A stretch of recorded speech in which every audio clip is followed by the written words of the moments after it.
At Gabon's presidential inauguration, one name sparked chaos: Ibrahim Traoré. He wasn't there. He wasn't invited. But when his name was spoken, the crowd exploded, not for the president, but for him, Ibrahim Traoré. President. Why would a foreign leader's name hijack another country's most sacred political event? Let's find out. On the surface, the May 3rd presidential inauguration in Gabon was supposed to be a formality, a neatly packaged ceremony designed for cameras, not citizens, the kind of carefully choreographed performance where real decisions have already been made in back rooms, and the public is just invited to clap. The man taking the oath, General Brice Oligui, stood calm and confident. Soldiers stood straight. Delegates wore silk. International observers quietly nodded approval. To the casual observer, everything was in order. But then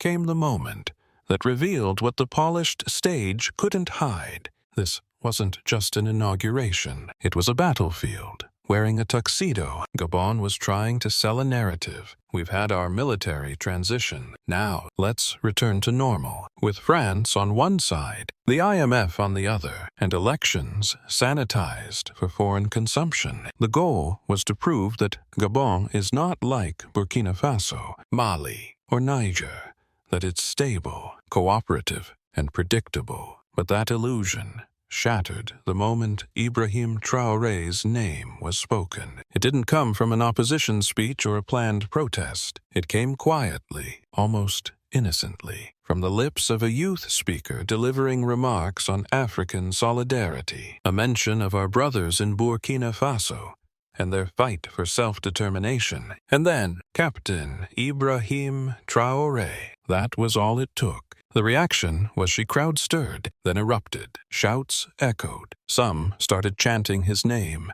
Others clapped. A wave moved through the stands like a pulse. For a brief moment, the cameras hesitated, unsure where to look. Ministers in the front row turned to glance nervously. It wasn't supposed to happen like this. Traoré wasn't the main character that day, but the crowd decided otherwise. What does this tell us? It tells us that the real story wasn't on stage. It was in the crowd. Gabon's elite tried to present a clean break from chaos, a shift back to polite politics. But what echoed from the streets and the mouths of youth wasn't politeness. It was resistance, and Traoré's name didn't spark that energy.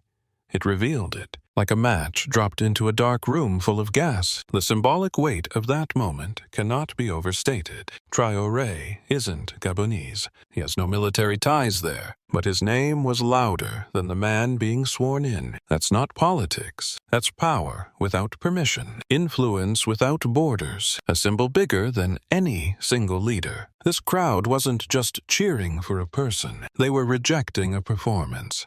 The idea that Gabon must always return to the orbit of France when the dust settles, that after every military shakeup, the final handshake must involve foreign powers, that liberation must be followed by approval. They were rejecting the blueprint. What do you do when a nation achieves stability, but its people chant for revolution? You panic quietly, diplomatically, behind curtains, because the moment a name like Traoré's gets that kind of applause in a country like Gabon, it signals something far more dangerous than instability. It signals a split in reality. There's the official version, printed in press releases and spoken at air-conditioned summits. And then there's the real version, shouted by young men in the streets, carried in whispers through marketplaces, refusing to be translated into diplomatic language. That crowd told us something that day. Gabon's inauguration wasn't a return to normal. It was a front line in a much larger war for Africa's soul. One side wears medals and carries French handshakes in their briefcases. The other side wears dust, carries dreams, and chants names like Traoré when no one asks them to. This brings us to a deeper question. 1. The cameras will never ask, why is a man like Traoré more electrifying in Gabon than Gabon's own president? Here's a reminder to please like and share the video, subscribe to our channel, and watch more videos on Black culture, history, civilization, and identity. Let's continue. There's a reason Ibrahim Traoré's name doesn't land softly. It doesn't echo politely like some diplomatic slogan. It hits like thunder. Sharp, rebellious, raw. When the crowd in Libreville erupted at his name, it wasn't about Burkina Faso. It wasn't even about Gabon. It was about what Africa has been craving, but denied for decades. A leader who doesn't flinch. In a continent suffocated by polite puppets, Traoré walked onto the stage of history and refused the script.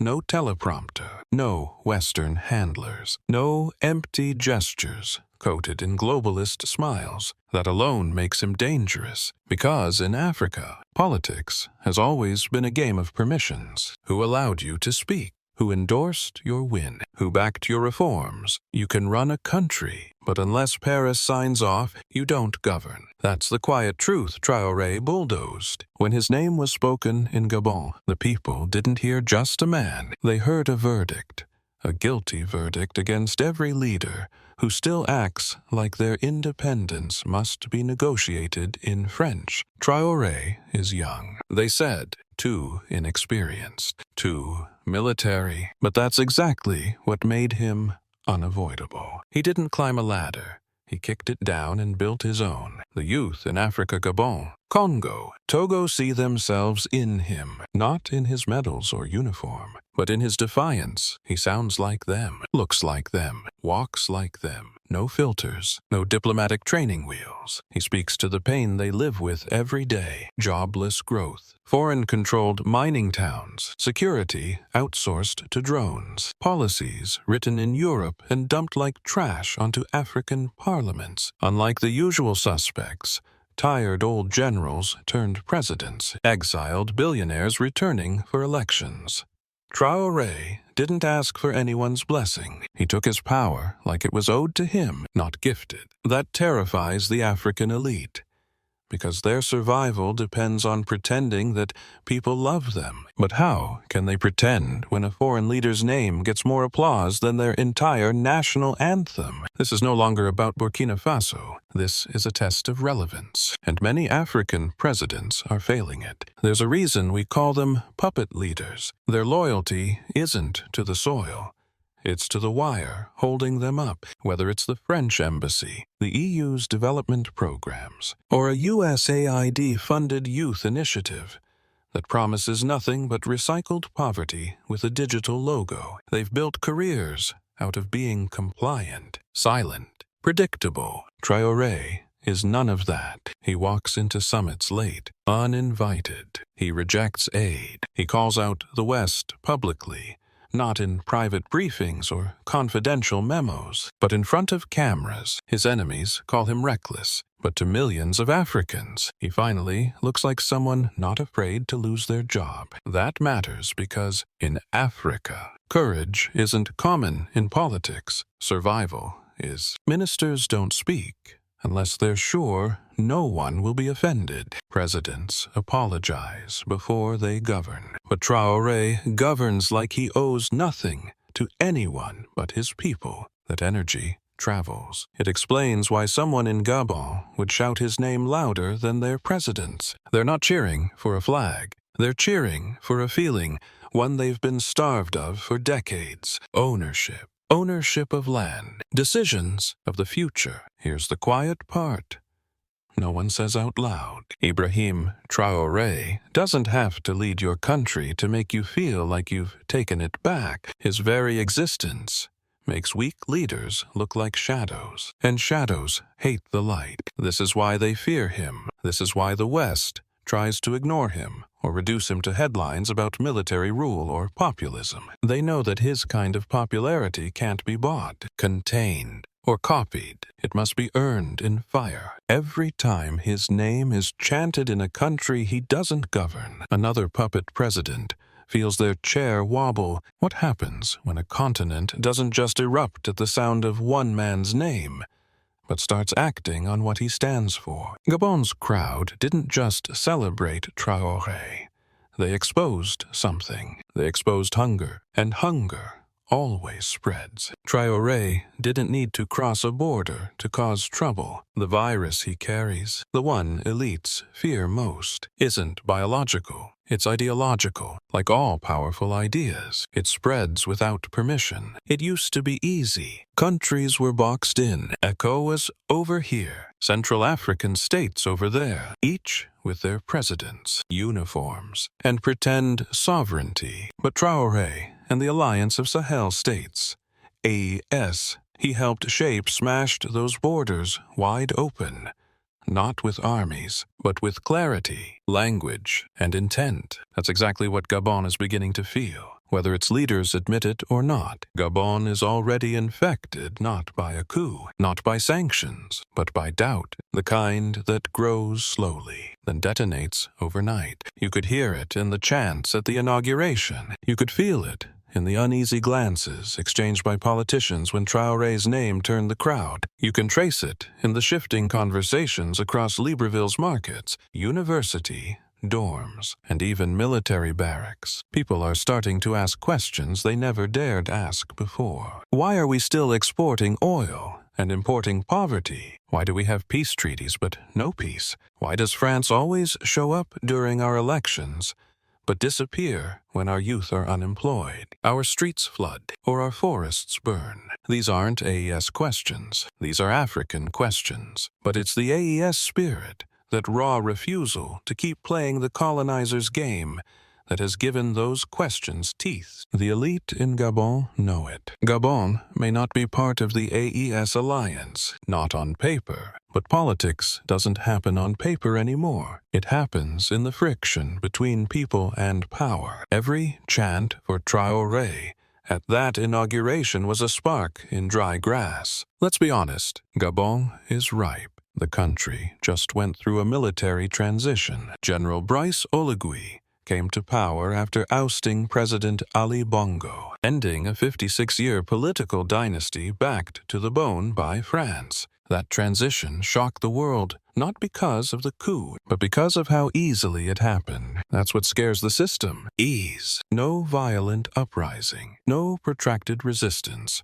Just a smooth transfer of power, as if the country had long since given up pretending that democracy meant anything more than staged elections and offshore bank accounts. But that's the danger. When people get a taste of power, shifting hands without blood, they begin to imagine it happening again until real change takes root. Now, imagine that same population watching Traoré reject foreign aid, build his national bank, refuse French protection, and expose coup plots, all while looking like a brother, not a boss. Imagine how that feels to a Gabonese citizen, still waiting for power to be more than a ceremony. The idea that Gabon could follow Burkina Faso's path isn't a fantasy, it's math. One spark, one chant, one unpopular IMF deal away. Already, the blueprint has changed. It used to be that military takeovers had to apologize. Now, they get clapped for if they serve the people, not their foreign handlers. That's the AES effect. Not just an alliance by treaty, but by imagination. And imagination is dangerous. It redefines what's possible. Once you see someone break the chains, you stop believing yours are unbreakable. What does this mean for Gabon? It means the elites are sitting on a time bomb, a silent one, made not of C4, but of consciousness. They've delayed reforms. They've reshuffled faces. But the system remains the same. Every time someone like Traoré speaks, that system looks older, rustier, weaker. And the soldiers don't forget them. Africa's modern political shifts aren't being dictated by diplomats anymore. They're being shaped by captains, colonels, and commanders tired of escorting presidents who sign contracts they don't understand, in languages they don't speak. AES didn't happen in a boardroom. It happened in barracks. If Gabon's soldiers start feeling the way Burkina Faso's did, it won't be a question of if. It'll be a question of who's next. Gabon isn't AES, but it doesn't need to be. The spirit is already inside. Now, let's talk about the international impact Traoré is making. They won't say it on camera, but behind closed doors in NATO briefing rooms and EU security meetings. 1.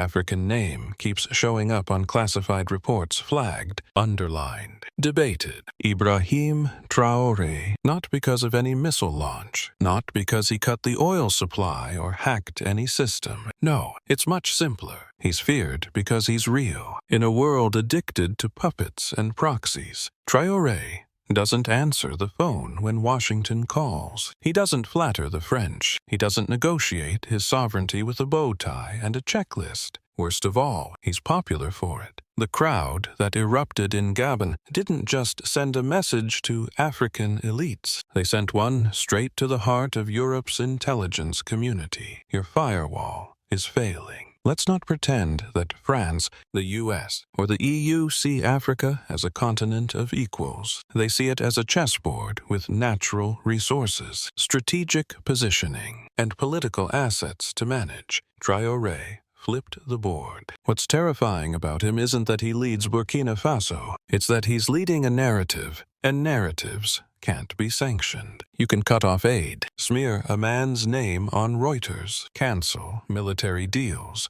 but you can't cancel a contagious idea. This is what the Western military-industrial complex is quietly confronting. Traoré isn't a threat because of what he controls, but because of what he inspires. When youth in Gabon shout his name, it creates a problem no drone strike can fix. It means they're thinking for themselves. It means they're comparing. And worse, they're choosing authenticity over protocol, sovereignty over speeches, action over apologies. To NATO, that's destabilizing. To the IMF, that's dangerous. To the African Union, that's embarrassing. Traoré's name lives in two places, on the lips of the hopeful and in the files of the frightened. Inside Brussels, policy analysts are scrambling to figure out how to contain the AES movement, not militarily, at least not yet, but psychologically. The goal isn't to kill Traoré. The goal is to kill what he represents, discredit him, call him a dictator, say his junta threatens democracy, spread rumors, push narratives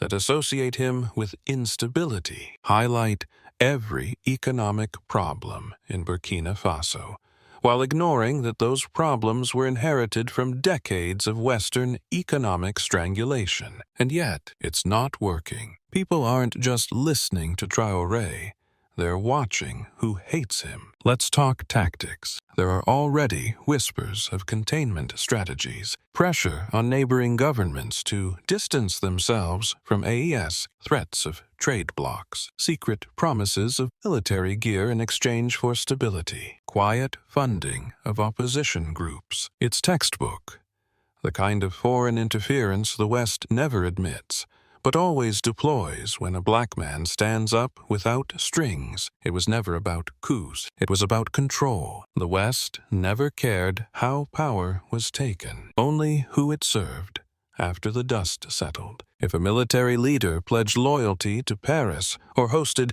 AFRICOM bases, suddenly he was a transitional figure. But when one, like Traoré, kicks them out and refuses to kneel, he's a problem, a threat. The truth is simpler. He's unmanageable, and the Western world doesn't know how to manage a continent that stopped asking for permission. The eruption in Gabon wasn't just noise. It was data a spike on the intelligence radar, proof that the Traoré effect is working, outgrowing borders, mutating, gaining speed. The louder his name gets in foreign countries, the harder it becomes to erase. They've tried shadow bans, dismissive headlines, strategic silence, but none of it works. When his absence is louder than their presence, when a man doesn't attend an event, yet his name hijacks it, that's not politics anymore. That's mythology in real time. And mythology is dangerous because it gives people something they haven't had in decades. Hope with teeth. What's next? They'll try to box him in, trap him with diplomacy, isolate him with narratives. But unless they cut the internet and gag every young African on the continent, They've already lost control. This was never about stopping Traoré. It was about stopping the feeling of Traoré. And now, it's everywhere. Do you think this is a sign that Africans everywhere want leaders like Traoré? Let us know in the comment section. How do you think Africa's current leaders will react to this rising wave? Will they adapt or be swept away? Want to watch more videos like this one? Subscribe to our channel and press the bell icon next to it. We're bringing videos on something nobody talks about: Black culture, civilization, history, and evidence of how glorious Black people have been. Thanks for watching, and until the next video, stay tuned.